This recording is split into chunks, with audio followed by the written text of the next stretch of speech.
Okay.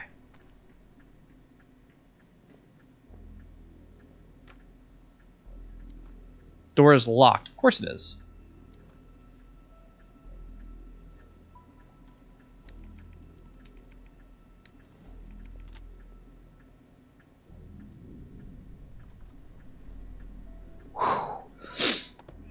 Skin of my teeth on this one.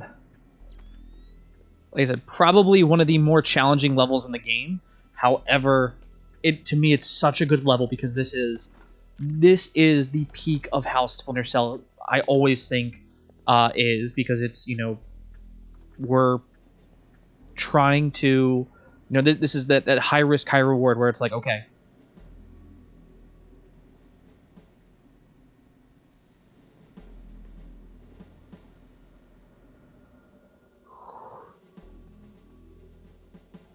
okay.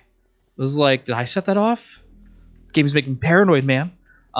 You know, I'm going in there because when it comes down to it, if I have the sticky shocker and the airfoil rounds, I know I can deal with people without having to necessarily worry. Like, I don't have to get up close. It can just be a one and done, and I can drop them. Of course, I'm supposed to play this completely stealthy.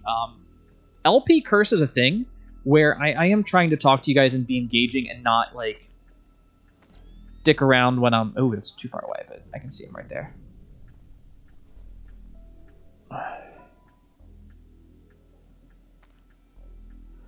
Buddy, thank you.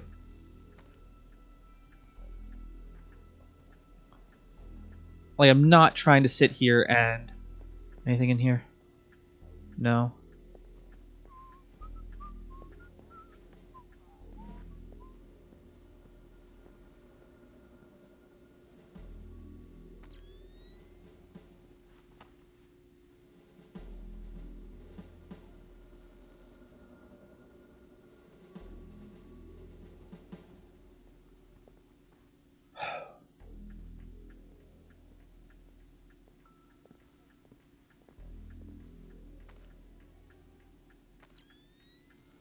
I wish you weren't just staring at that.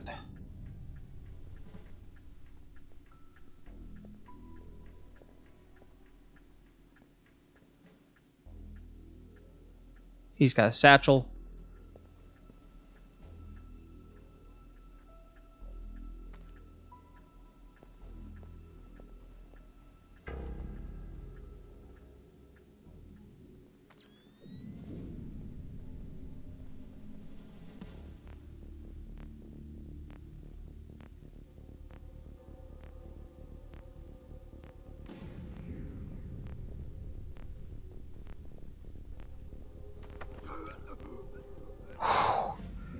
Right?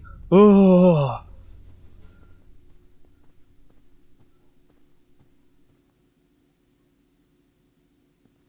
Okay, you do you. Hey, buddy. I need you to have a caffeine crash here in the corner. Oh.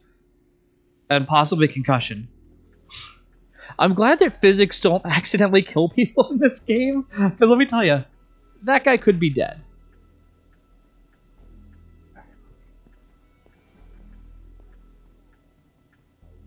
Hello? Turn that back on.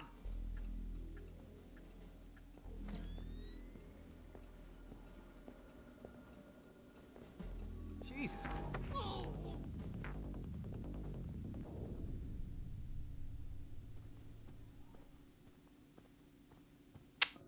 I do love using light switches just to fuck with people too.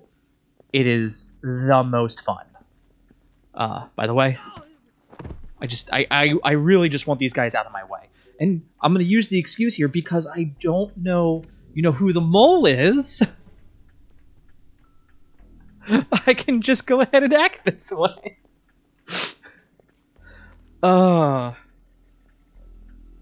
That's my terrible joke for the day.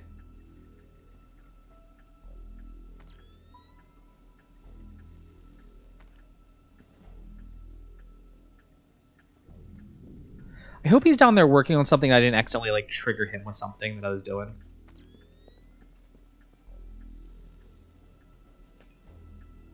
Nope.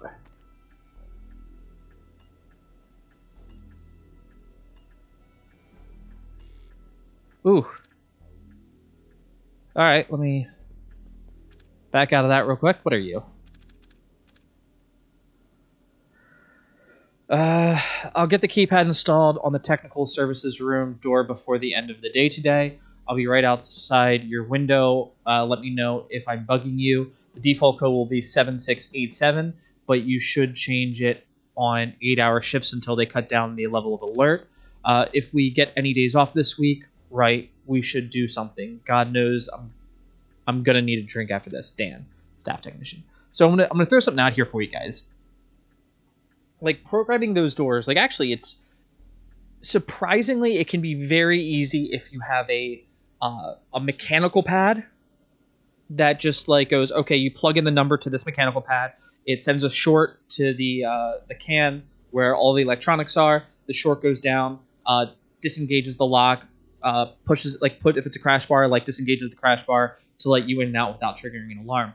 But if you're trying to do it and how I'm guessing the CIA would do it, right? This is just pure speculation. This is not me saying I know how the CIA does this or any military installation.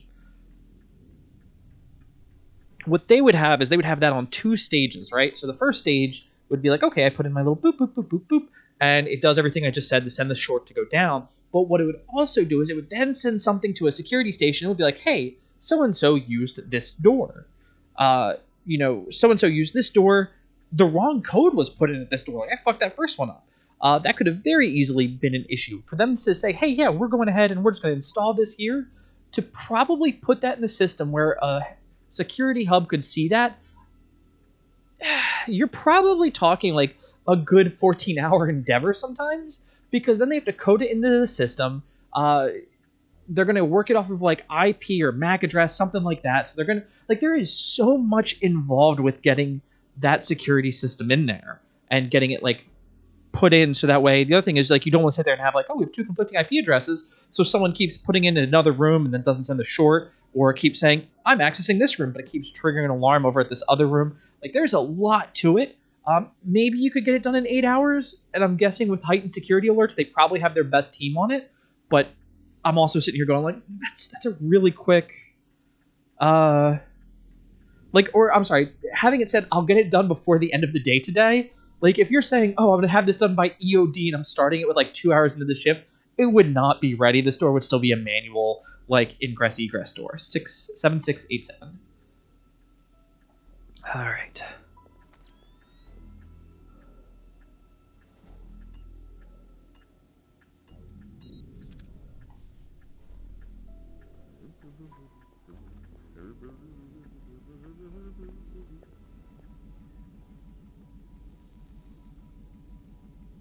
Two guys in this room. Got it.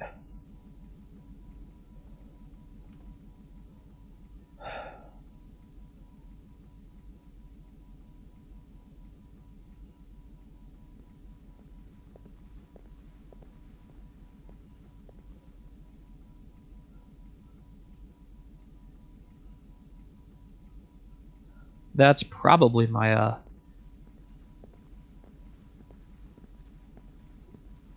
my weapon.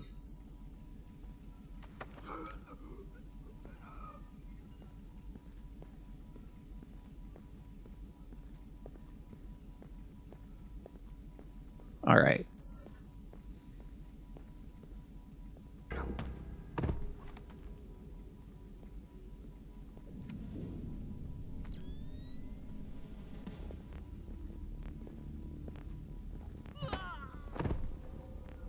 And I like here, why do all the security guards here at the NSA or the CIA building look what happens to have a silencer on your weapons? Like, you're not all James Bond. We're not going to have every, officer here with a gun, with a silent, like, that guy's like having an aneurysm in his sleep because of me. Like, killed that guy straight out. Big Fisher, there's a fatality. It wasn't technically you, but it also, it totally was you. All right, let me go here, grab that. How many of these do I have? 2. All right, we're doing better. We're doing pretty damn spiffy right now, if I do say so myself. Data stick. Jesus Christ. Let me go ahead and do this real quick. like I said, the other thing that I super love that you have to do in this game is I love that you need to that like using the data sticks will get you through doors. Looks like we're gonna be in for a long one again tonight. If you want to hit the cafeteria for coffee later, I'll be in the battery room next door. Let yourself in. I might not be able to hear you for the hum. The door code this shift is 110598. 110598.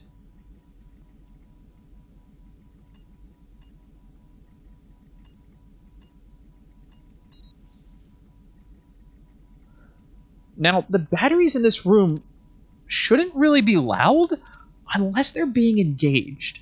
So that is something here that I'm kind of like, I don't know how accurate that is. Also, depending on the batteries here, there could be obnoxious fumes going out about this.